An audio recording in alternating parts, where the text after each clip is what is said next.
All right, guys, in this video, we're going to talk about type conversion. So type conversion or typecasting is the process of explicitly converting a value from one type to another. For instance, you may have a string value of 5, so 5 with quotes around it, and you want to convert it to a number of 5 so that you can maybe do some arithmetic operations on it or whatever you're going to do. Now, there's also something called type coercion, which can be explicit, but it usually refers to having your types changed implicitly, okay, without you, purposefully doing it. So we're going to talk about that in, I think, the video after the next one.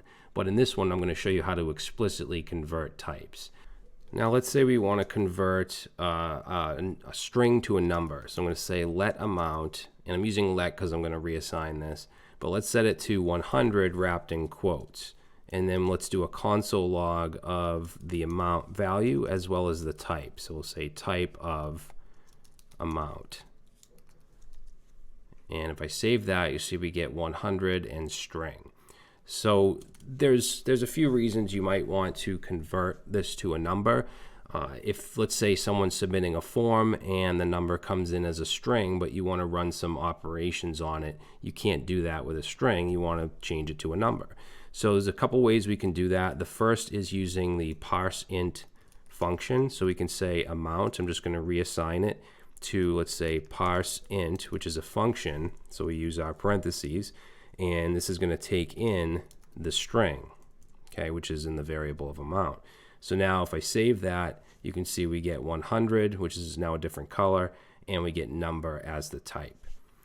Now, another way to do it is by using the unary, I think it's called unary operator. It's just basically the plus sign, and this is the method that I like to use. It's a newer way to do it. So we can say amount equals and then just do plus amount. So if I save that, you can see that also converts it to a number. And then the third way we can do it is with the number method or the number constructor, and we do that by just saying number with parentheses, and then we can pass in a string, and I save that. You can see now we get it as a number.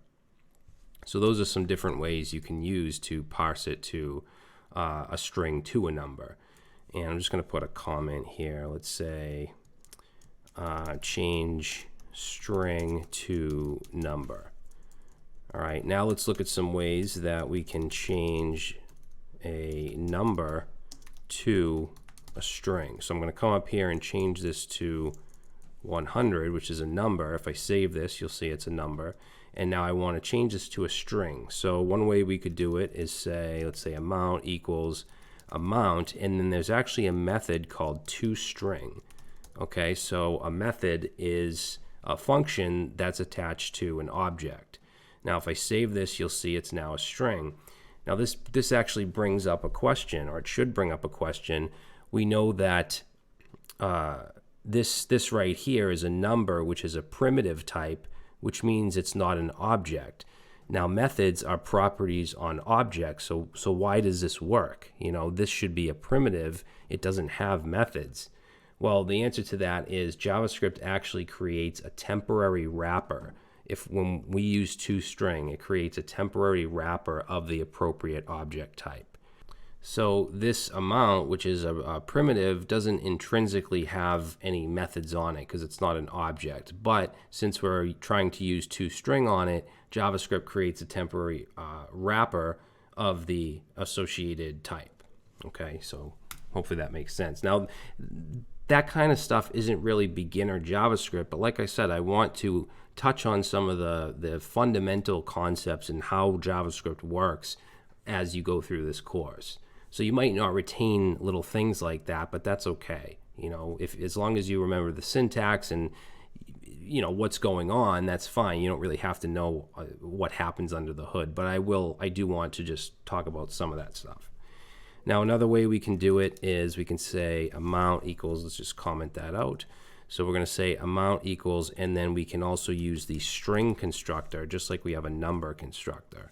So I'll pass in here amount, and now if I save that, you can see that it is a string.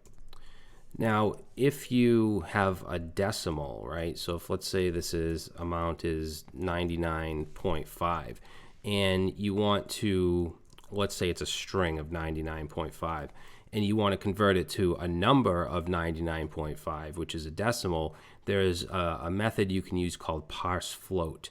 You don't want to use parse int because that's going to be an integer, which is either a positive or negative number. So let's come down here and let's say change string to decimal. So what we can do is say amount equals, and to use or to change it to a decimal, we can say parse float and pass in the amount, and then let's save that. Now the actual type, like within JavaScript, is going to be number, but let me show you what happens if we use parse int. If I say parse int and I save, it's going to be an int. It's going to be 99. The type underneath is still number either way, but it's going to screw up your formatting if you need this to actually be 99.5. So in that case, you definitely want to use parse float. All right, I'm just going to change this to change to convert. Okay, so the next thing I want to show you is the Boolean constructor, which will turn a number into a Boolean. Now, in JavaScript, we have a concept of truthy and falsy values, and I'm going to get into that soon. But for now, just know we can actually change a number. So let's make this back into 100. Actually, let's make it into a 1.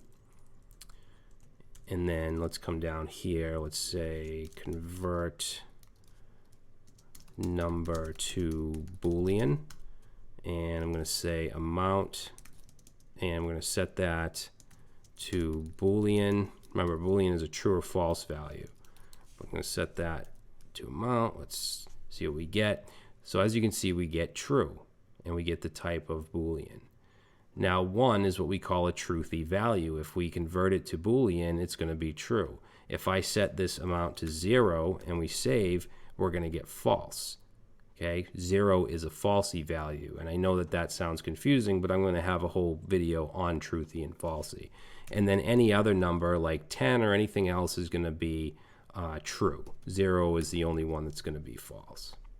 Now let's look at what happens if, I'm just going to comment this out. Let's look at what happens if we try to take a string that is not a number, or I should say is not a number in a string, like something like hello. And what if I try to parse that into a number? Let's see what we get. So we get a value of nan, or NaN, and what this stands for is not a number. Okay, it's actually a special number. As you can see, it does have the type of number, but it's a special number that represents not a number, and this is kind of confusing. So there's some really strange and quirky aspects of JavaScript. The good news is most of it doesn't get in your way in practical development. It's just when we start to dig down deeper, things can get a little weird. So nan is a property of the global window object, and it's a non-writable property. And there's actually 5 different types of operations that can return nan. And that's when a number can't be parsed, which is what we're seeing here. Also math operations where the result is not a real number, like trying to do like square root of -1. In fact, let's say console log, and I know we haven't talked about the math object yet, but there's a square root here, and I'm going to do -1. If I save, you'll see that also gets nan. Another one is if the operand of an argument is nan, like if I do 1 plus nan, let's try that, console log 1 plus NaN. Okay, we get nan. Also, if we try to do like undefined, let's say undefined plus undefined, that gives us nan. And then the last way we can get it is any operation that involves a string and is not an addition operation. So if I do like a string, let's say foo, and we'll say divided by 3, I also get nan. So those are the 5 ways that you can end up with this. But the most common thing you're going to do here is convert a string to a number, especially when you're dealing with like form data, because you might want to do some operations on a number that you can't do on a string. All right, so that's it. In the next video, we're going to look at operators.